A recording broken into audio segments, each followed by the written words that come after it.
What is vulgar, again, is the refusal to make public the ExxonMobil contract by saying, first of all, that one, the PPP amended the law to prevent the non-disclosure, which is a lie, never happened, not 1997 or ever, never did it happen, and we've proven that. And secondly, then saying the PPP gave out all the leases or the areas offshore, and that's proven as a lie too.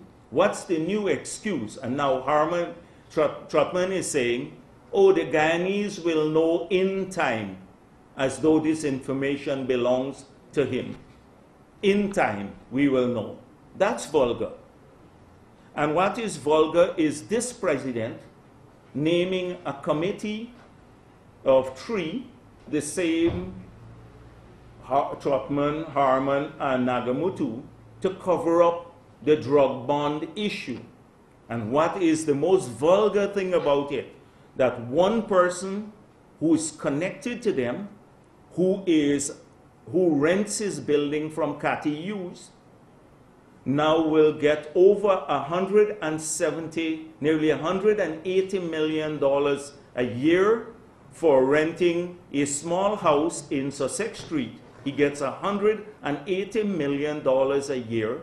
And the Auditor General in his report pointed out that this place is used for the spillover storage. And then in the entire budget for Region 4 that has for healthcare, the capital budget for healthcare for Region 4 is half of the rent that one man will get per year who's connected to Cathy Hughes and the others through the rental arrangements for her building. Now, isn't that vulgar? Imagine one man getting twice as much the budget, capital budget for Region 4 for healthcare. Region 4 that has maybe nearly close to 40% of our people. And he gets alone that twice as much. That is vulgar. And then having it being covered up too. And covering up the stadium when the president himself got involved. And he said some private company was established. And now all the records have disappeared. And the Auditor General said, after spending nearly $900 million of money, Guyanese taxpayers' money, saying, I don't have even records to pursue an audit because there are no records. $1.4 billion. And how is it that we don't have money to keep what is vulgar too is we don't have money to keep the water subsidy for the pensioners or the school children grant, but we had hundreds of millions of dollars to fix up State House, to fix up the office, the house of the Prime Minister, to fix up the office of the President, to buy a fleet of vehicles, to buy new furniture. Even now, last week, they procured 5 new vehicles, 2 Cadillac Escalades and 3 Toyota Crowns now, which I heard some are bulletproof, but even if they're not, that's over $100 million right there being spent. After they bought tons of vehicles in the past already. Look at the fleet that they have, it's expanded. Hundreds of millions already spent. They bought new ones now. Let me give you an experience. President Hoyt used a Toyota Crown when he was president. When President Jagan came into office, he used the same vehicle. Samuel Hines as president used the same vehicle. Janet Jagan used the same vehicle. When I was president, the first 2 or 3 years into my presidency, I used the same vehicle. And only then did we buy another Toyota Crown that lasted throughout my term. That is how we related to the money, state money. 4 presidents used used the vehicle. In fact, 5 presidents used the same vehicle. Now we have a daily basis. He bought 3 Toyota Crowns now. And that is vulgar, and you don't have money to keep this children grant. What is vulgar is that they have disbanded the Integrity Commission, so that after claiming corruption by the PPP, now we don't have an Integrity Commission 3 years into government, and they have not declared any of their assets, which is a requirement by law. What is vulgar is that for a year and a half now, after claiming the PPP stashed billions abroad, I've been pressing him to hire a firm, international firm, to trace the assets of all former governmental officials, including former presidents and current ones, that they hold internationally. That is vulgar. Those are just a few examples of the vulgarity that we have for government. So, Mr. President, who is vulgar? And why don't we see the outrage in Guyana when these things are done using taxpayers' money? And what is vulgar is that almost on a daily basis, hundreds of millions of dollars of settlements are made. We have one that will cost the Treasury nearly $80 billion. And you know what? They refuse to give answers. That's vulgar, because that's taxpayers' money. And they have all of they can spend so much money on themselves. The president chartering aircrafts to go abroad. Increase in, the prime minister says to the teachers, we took the 50% increase for ourselves. So they found money for that. But we are not taking any more increases, because we have not taken an increase in 2016 and 2017. It sounds mitigating, as though it's mitigating. But it's not true. It might be true that they haven't taken an increase. But what they have done is they have increased all the allowances. So you don't see it on the salaried side, because the Prime Minister and the President, when they had a cap on travel abroad, now they can spend unlimited sums, and their spouses can spend unlimited sums of money abroad. No longer is the cap has been removed. And so we saw the obscenity, the vulgarity that we have for a Prime Minister on some of his sojourns. I call them sojourns abroad, because they bring no benefit to the country. It is to make a speech, to collect a little trophy abroad, that sort of thing. He spent $20 million.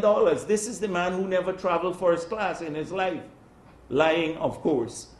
And so he spent $20 million on that. There's no cap. They have all of these allowances are raised. Allowances to rent buildings for them have gone up. So this is just a rape of the Treasury. They don't remember they found a bankrupt economy. Well, how if you found a bankrupt economy? How come you're finding money for all of these things? How come you're finding money to spend so much on yourselves?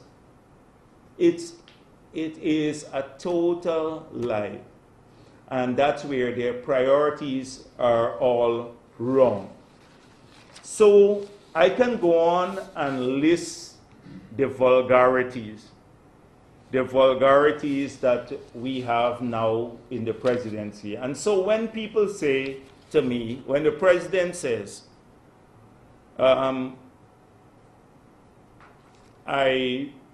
we are vulgar, and his minions said we disrespected him and the institution of the presidency, I find things that are 100 times more vulgar in my books than the PPP holding up a few placards in the parliament. Because from December, you're going to probably have 50,000 people who will be on the breadline because their their fathers or mothers who work in the sugar industry, people of every race and every political persuasion, because they all work in Gaisuku, that they will not have maybe money to eat. And that's a bigger vulgarity to me.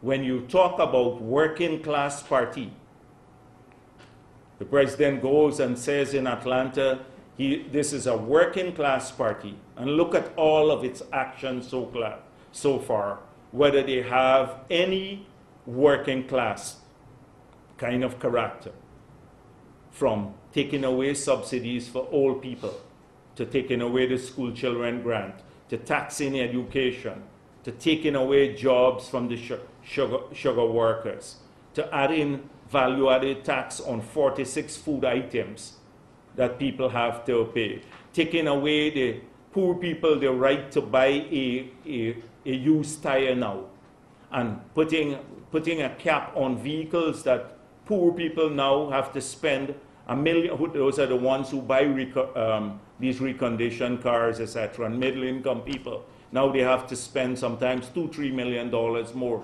on the acquisition of a vehicle. They don't have, the elite in government, they don't have those restrictions because they're using taxpayers' money. Isn't that vulgar? And that is what the PPP will speak out against. And we will definitely, every time we see any attempt to take us back, we are very proud of our track record on fighting for freedom for all Guyana, because we see democracy and freedom as important for the well-being of all Guyanese people. All Guyanese people. And this disparaging view that they have, that is, you know, when they did this and made it seem like the minions in government, to say that the president had to appoint an Afro-Guyanese, and therefore this is a race issue, and ignore the 5 persons that I submitted on the list, 5 Afro-Guyanese. What they are appealing to, they believe that Afro-Guyanese will only buy into that argument. But I have great faith in my people. I have great faith in the people of this country. That as though Afro-Guyanese are not concerned about constitutional violation. They're not concerned about the rule of law. They're not concerned about democracy. They're not concerned about respect for a court decision. All concerned about is the face of the person who heads GCOM. And even that is false, because you had 5 Afro-Guyanese of the 80 names on my list.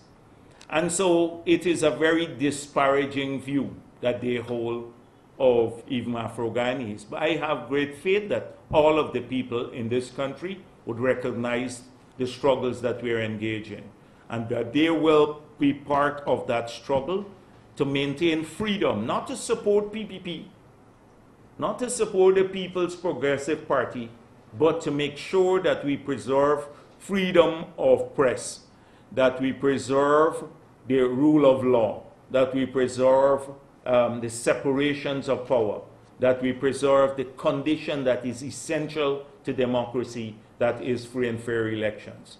And that any time we see even an indication that we're going down the road that will harm those values, then we will all speak up against them. And that is what we did. It's not just about the PPP. We are a political party, so we have a more robust form of showing dissent. But that show of dissent will never descend to the level, to burning places or beating up people, etc., as was done in the past. As I said before, we've seen some worrying issues, and all of this hullabaloo, the that have been created, this storm in the teacup about the PPP not respecting the president, have served to distract attention from the real issues. And that's why I said it is about an unconstitutional, illegal act of the president. And it has served to distract attention from Mr. Patterson himself. And so we have heard Harman described the patently false entry into Mr. Patterson's CV, Justice Patterson's CV, where he said he was Chief Justice of Grenada in 1987. He put in slash 1987. So when Harman was asked about it, he said it's neither here nor there. That sounds like Patterson. Neither here nor there. But President Granger, in his selling point to me and to the public, told the media Justice Patterson was the Chief Justice of Grenada. So now we have an entry that was made in his CV that had a specific date, 1987, when he was Chief Justice of Grenada. That's what he claimed. Now we are told that it was a slip of his pen, that he forgot to put the acting in, and he can't even remember the period that he acted for. He can't even remember the period that he acted for. So how did he come up with 1987 in his CV? And so clearly this was a misrepresentation of his history, Mr. Patterson's history. Now that should be cause enough for the president to ask Mr. Patterson to resign. And I think given that, because it deals with credibility, integrity, the points that and values that the president himself said he prided, he wanted in the person, that it is a clear, flagrant violation of those same values, then I think there is no other recourse but to ask Mr. Patterson to resign. The president should do that. But of course, that is just an expectation, because this president believes there are two standards. This church-going president believes there are two standards. One for me to submit, so I get a list of criteria. And then when asked about his own criteria, he said, oh, those are not in the Constitution. But the leader of the opposition had to follow them to submit the list. Untrustworthy. I believe that let me just conclude this. I've had engagements with the diplomatic community in Guyana, and I've solicited and received their support, to set up meetings in the capitals. And I'm in the process of determining when I'll be visiting the capitals of those countries from whom I solicited the support to set up meetings in their capitals. But there were good consultations we had, and I explained our position on these matters.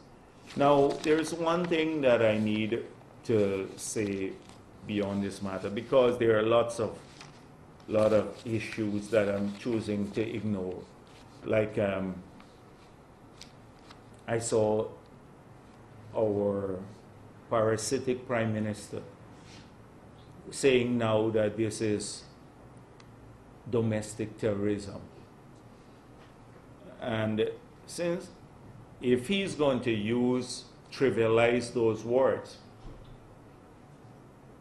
domestic terrorism, then I can use a broader definition of the word to describe what's terroristic too. What is terroristic is this Prime Minister growing fat on perks whilst people are losing their jobs. That's a broader definition of terrorism too. You know, he is terrorizing innocent people, you know, the nation, by using taxpayers' money to engorge himself and people surrounding him. That is terroristic. And so, but I don't want to be sidetracked by someone who is really a non-entity, who holds a position that nobody pays attention to. And I can't help but this rubber. I like the rubber stamp thing. I really like it. So in Parliament itself, I heard about the Speaker, what will the Speaker do and what the Speaker may not do. But obviously, the Speaker might have agreed with our position, because I did not see the Speaker intervene to tell us we were breaking any of the standing orders. Normally, many people from the media and the public will see how often the Speaker intervenes on routine matters. On a normal day in Parliament, the Speaker will intervene maybe 20 times to tell some member that he or she is in violation of the standing order, and he would rule on them. So the Speaker, I noticed he did not tell us that we were in breach of any of the standing orders. So I hope that he's not going to come and lecture us in the future about some breach of any standing order, particularly when this Speaker sought to justify Truckman's tirade, personal attacks, and his meltdown in the Parliament by saying it was provoked. So we're in no mood to get lectures from this Speaker. And secondly, I noticed Nagamutu did not defend or Truckman did not defend the President, because normally they're on their feet for anything that they ask the Speaker to rule if they hear something that they think is unparliamentary. Often when we try to expose the corruption, they're on their feet.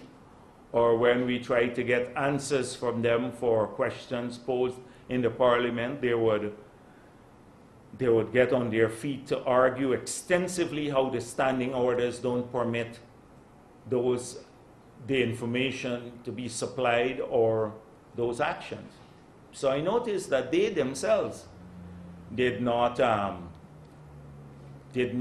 intervene, as though they agreed with us too.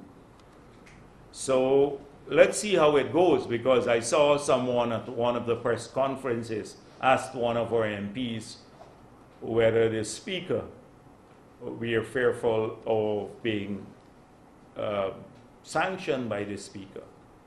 And sanctioned for what? He never identified any breach of the standing order.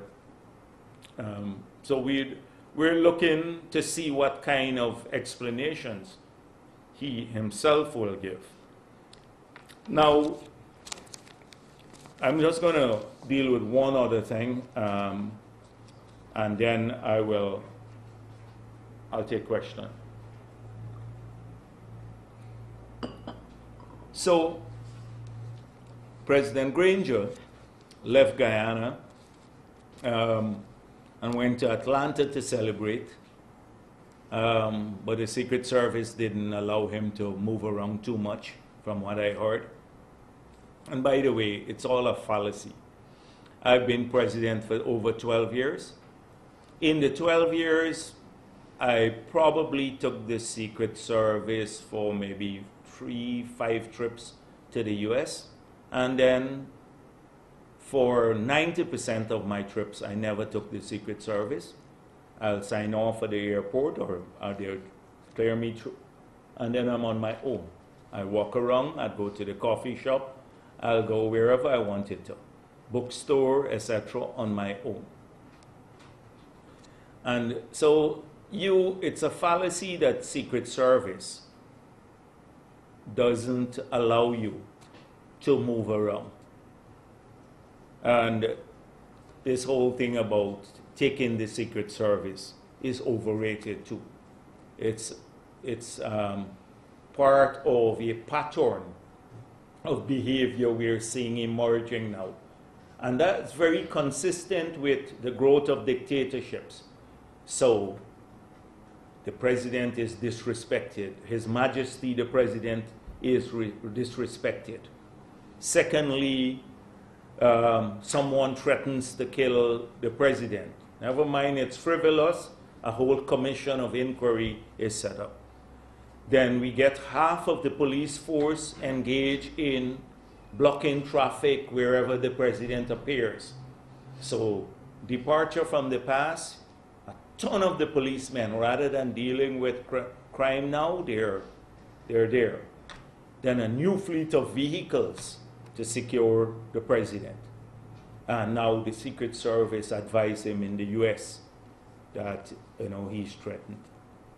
Now, security matters should be taken seriously for the president, but really, frankly, do we really have the feel that we're so special to do all of these things? I've been president for 12 years in periods that are more contentious than the one we have. And we did not have to go to those measures to waste taxpayers' money. So that's the first point I wanted to make. The second thing I think is that the president probably did not know he was being live streamed when he spoke at a PNC chapter abroad. So what he thought he was making a speech that maybe confined to the room. This use and understanding of the technology is a little different these days. I'm not saying anything more. And so in that speech is very revealing to many people and to most of us. It showed significant dissent in the PNC. So he wanted people in the PNC not to question him, not to go to Linden at a football match and organize support in the party. And it seems as though there is a significant deal of dissent within the PNC over the path it's pursuing and its programs in the government. And he wants to quell all of this by saying, you have to be faithful to the leader. To be faithful to the leader. Secondly, in trying to say that people should be faithful to the leader, he used some examples of people being unfaithful to Burnham. So Hamilton Green left, and some others who left the PNC and weakened the PNC. But he had the most scathing criticism for President Hoyt. And if you read the coded messages about President Hoyt, is that he made an error in changing the economic program of the PNC. He made an error in allowing free and fair elections, and that he, President Granger, is going to go back, and President Hoyt departed from Burnhamism, didn't want to be called comrade anymore, and that he, Granger, is going to go back to ensure that Burnham's legacy is maintained and fulfilled. So the president, I think, finds it difficult to navigate through 21st century values. I think he is stuck in the mindset of the 70s and the 80s and what was relevant then.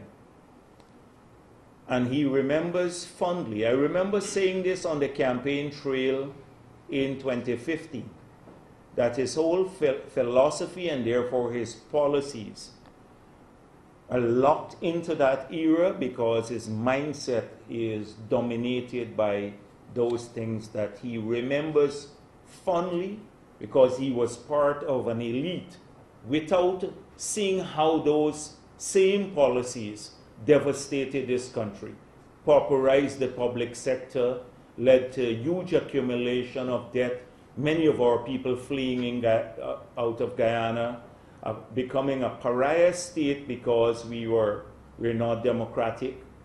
He did not experience those things because he was part of the ruling elite.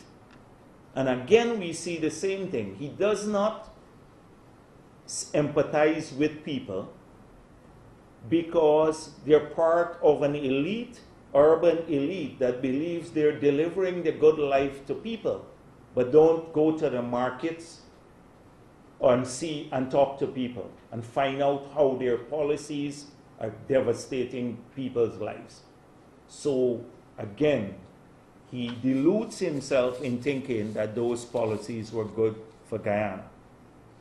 And so we have to, by our criticism and our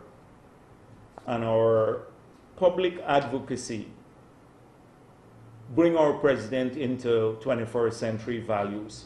And those values mean that you can't rig elections anymore if that was his intention, to say we have to explore how we maintain power for 28 years.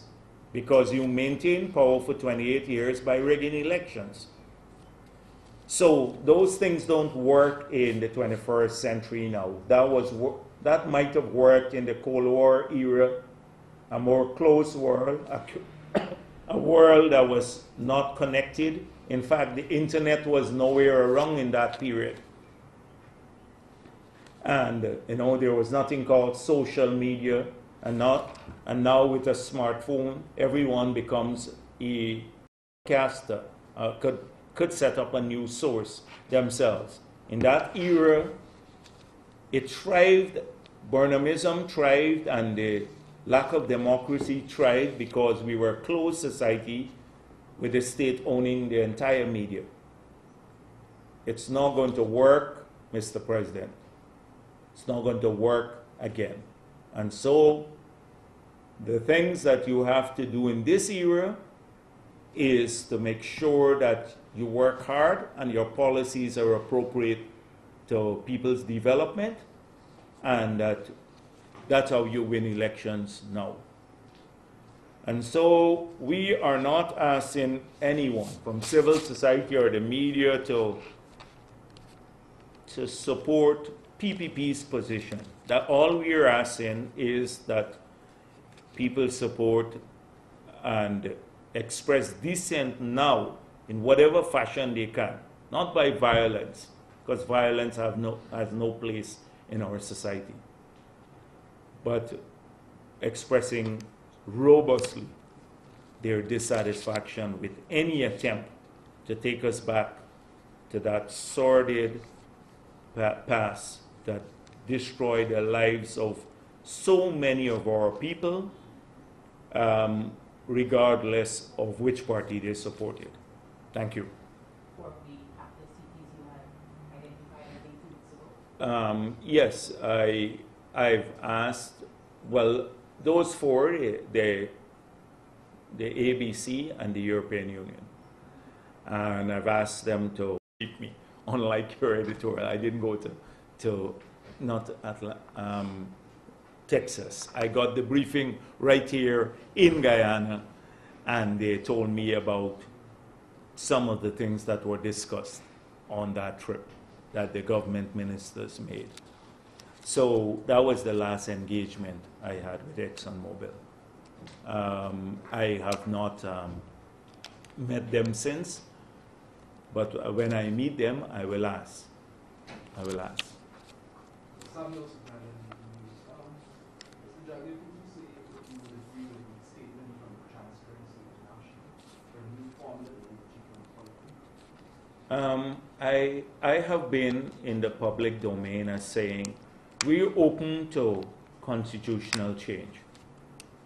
We remain open to constitutional change, but what we need now is constitutional compliance. That we can change anything in the future if all the parties agree, including a formula for appointing the chairman of GCOM. But that's down the line. Right now, we have a formula in the Constitution that was jointly agreed to by all the parties in Parliament. Every party in Parliament, when we enshrine that formula in the Constitution, they all agreed to it. And the PNC and the PPP, for all these years, including the other parties, have acted in compliance with a common interpretation of that formula. And so what we have now is a unilateral, capricious, almost petulant departure from that formula by a president who says, forget the courts and what the courts have ruled. It is my opinion that matters, and however I interpret this, however I interpret the formula in the Constitution, I will act in accordance with that interpretation. Never mind history, never mind that his own name was on the list twice, and now I saw, he said in Atlanta, he was a member of the PNC for 52 years. Just imagine the hypocrisy of our president, God-fearing. He said, he wrote me and said, nobody should be a member of a political party, none of your nominees, and none were members of the PPP. And this, he himself was a member of the PNC when his name was submitted twice by Mr. Hoyt, and he didn't object to that. Isn't that not hypocrisy?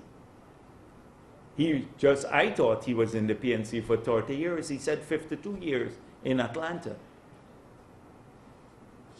So, Mr. Jagdeo, Divina Samuel from the newsroom. The next sitting of the National Assembly will be when budget will be presented. Can we expect another protest from the PPP? Wait and see. I always say, wait and see. Mr. Jagdeo, back at last week, is there any regrets within the party of how things went on in the National Assembly? No.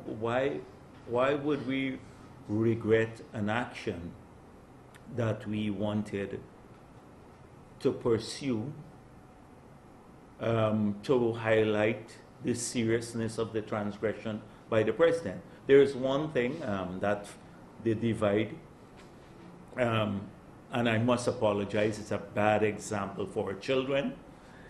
And I had my thing, Strangling Democracy, and then I borrowed one of the placards from the back, and I held it up without looking at it. I should have done that, But the MPs from the backbench told me that they did it deliberately.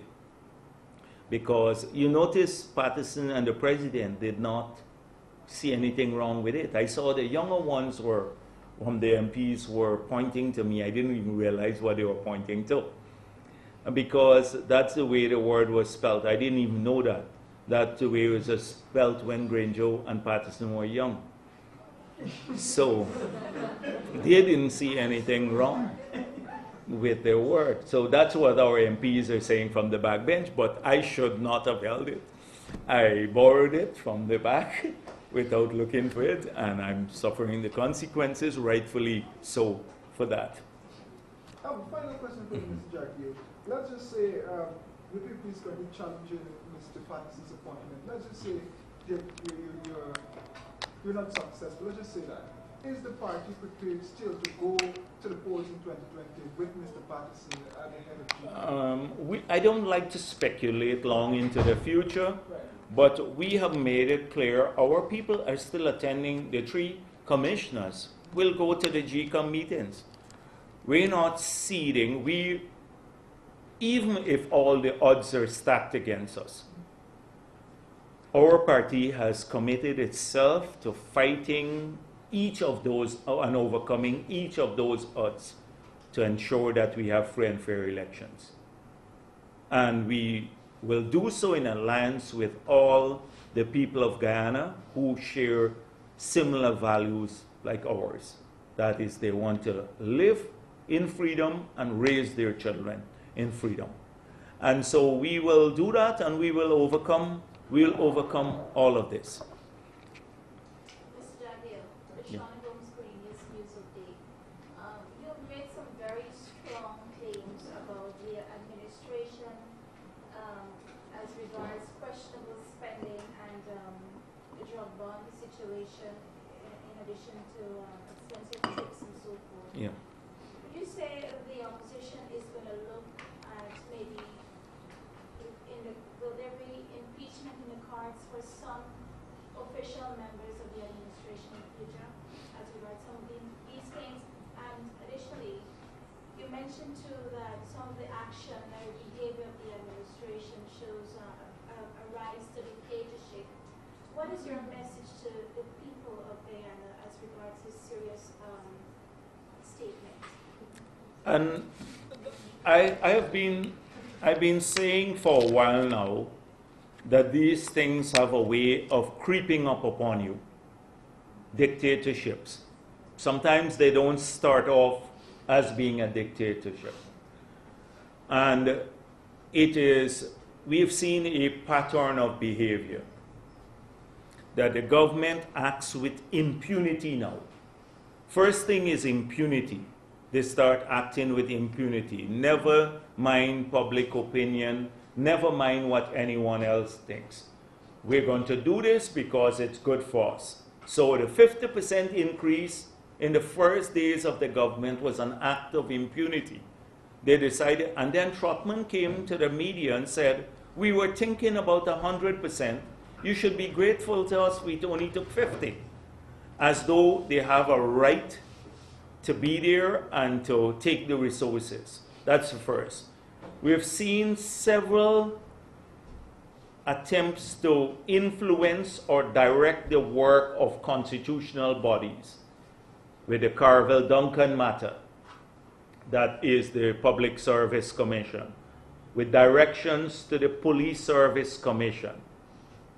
So these are when the Attorney General threatens to kill a judge in Parliament and the President doesn't find anything wrong with it. The President hanging on for a year with the recommendations from the JSC and without giving an explanation, almost waited until you had the composition change. The amendment to the Broadcast Act to take now expropriate an hour of time from private television stations and radio stations for government propaganda. These are just a pattern of behavior. And then the GCOM matter. So my point is that the country can't be sleepwalking, because if we sleepwalk and we don't point out these transgressions for what they are, then one day we'll wake up in a country where our freedoms and our rights are gone. And this is not freedoms and rights for PPP people alone. Freedoms and rights for all Guyanese, regardless of the race or their religion or their political affiliation or their gender. So that is why we have to deal with that. What was the impeachment? A lot of these things. So let's look at the transgressions I have here. We're just going through them now, but maybe this would require another press conference. These are all transgressions in the audit report. They complain that there were transgressions under the PPP. Now these are significantly more egregious. Look at the massive overdrawing of the consolidated fund.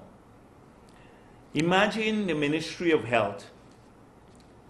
The Auditor General could not audit any of the contracts awarded by the Ministry of Health because the Ministerial Tender Board said we didn't keep minutes for the whole of 2016. So hundreds of millions, in fact billions of dollars could be spent. And now the Auditor General writes in his report, there's no way of auditing this because, and knowing the justification why decisions are made, because we didn't keep minutes. And even the report of the PPC, I saw it in the papers today saying that there's no evidence that this shortage was artificially created. Well, it was artificially created. If the PPC had only looked at the numerous bids that were sent to Cabinet by the Central Tender Board, held up at Cabinet, and then months after terminated, that is, terminated the procurement process. It had to lead to this. Because if you're not buying on a routine basis through public tender, you're holding it up at Cabinet, or you're just annulling the tender, then you had to have a shortage.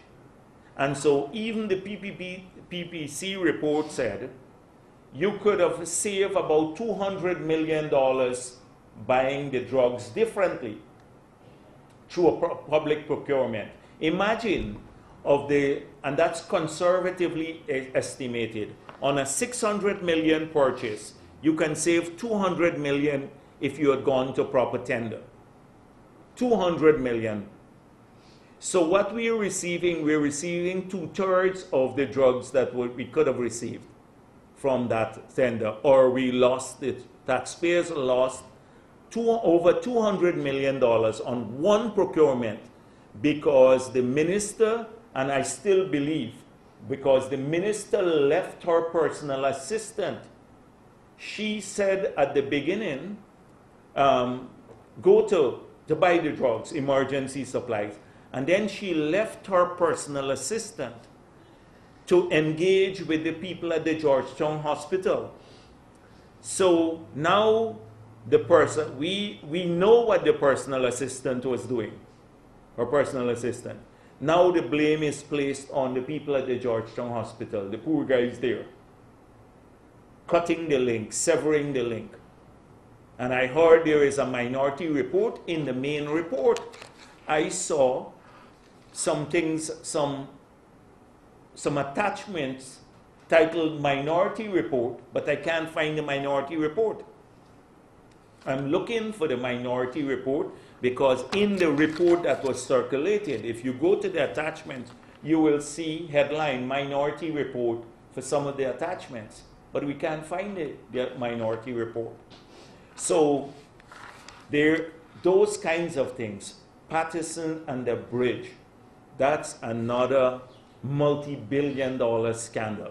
Man who goes to tender, gets 22 companies expressing interest, and can't find the decency to award the contract to one of the 22. Had to go outside of the 22. That's for the feasibility study. Then this false claim that we decide the alignment, which is again false, which has been proven to be false. No, there was no determination by the PPP of that alignment. We wanted to build a bridge, and now this whole thing about who will win, restricting the tender process, using some silly argument about the probability of who will get the contracts. Now, Juan Edghill wrote a letter, and that letter could be very revealing about who may get the contract, because we have inside information now that already there are negotiations, even before the pre-qualification bids have been received, even before they have pre-qualified 3 companies, we have information that there are discussions with two groups now. Private discussions outside of the public process that they have to go through, the advertisements. So what will happen? I've said to public servants they need to keep records of these issues. And therefore, once the records, we don't believe in witch hunting. I don't believe in it. We'd have serious investigations. Not the type where the office of the president will say, go after that individual. We'll let the documents lead to wherever they have to. And I suspect the reason why, there are a new set of papers released now. I wonder, there was the Panama Papers, and now there are the Paradise Papers for people who have accounts in offshore jurisdiction. I don't hear our government saying anything. Have they been trying to explore about these issues? Because from what I've heard, some people in the oil and gas industry now, some of our people, not our PPP, I mean Guyanese, right? Our people, they already have some accounts there. And the release covered up to 2016. So definitely some of these things.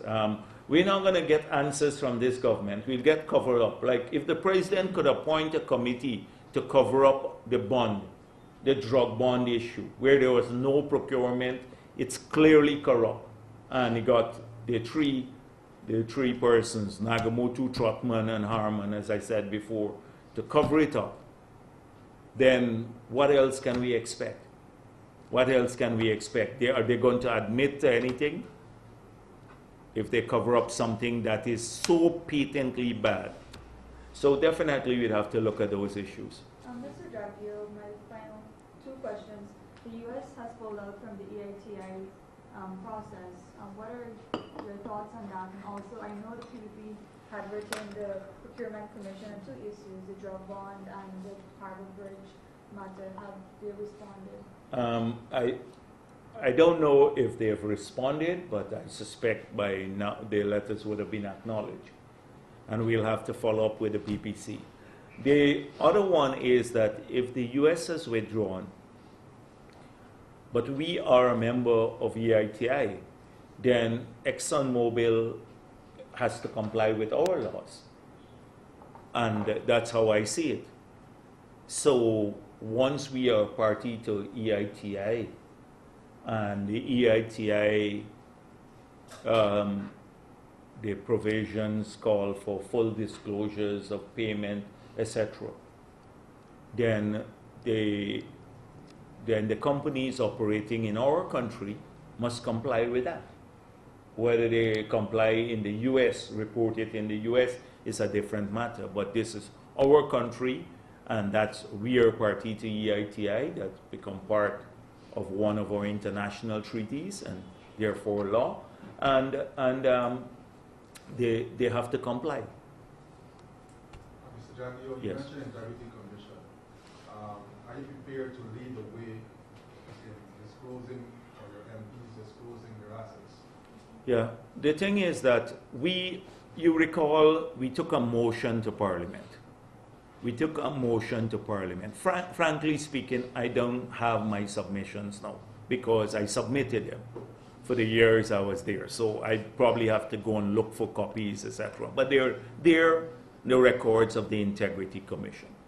So we took a motion to Parliament to ask for disclosure of our tax payments, members of Parliament, for the past 10 years, and our submissions to the Integrity Commission for the past 10 years. That was about 2 years back. So people will see exactly, all of us, not just opposition, but government ministers, etc., they will see, those who are MPs, what they have disclosed.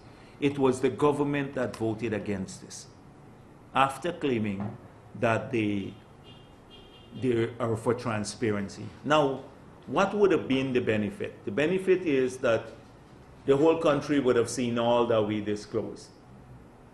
So this would be a question to ask those government ministers and the president. Why is it that you don't want this? And why is it now that, you know, there was no commission, but there was a secretariat?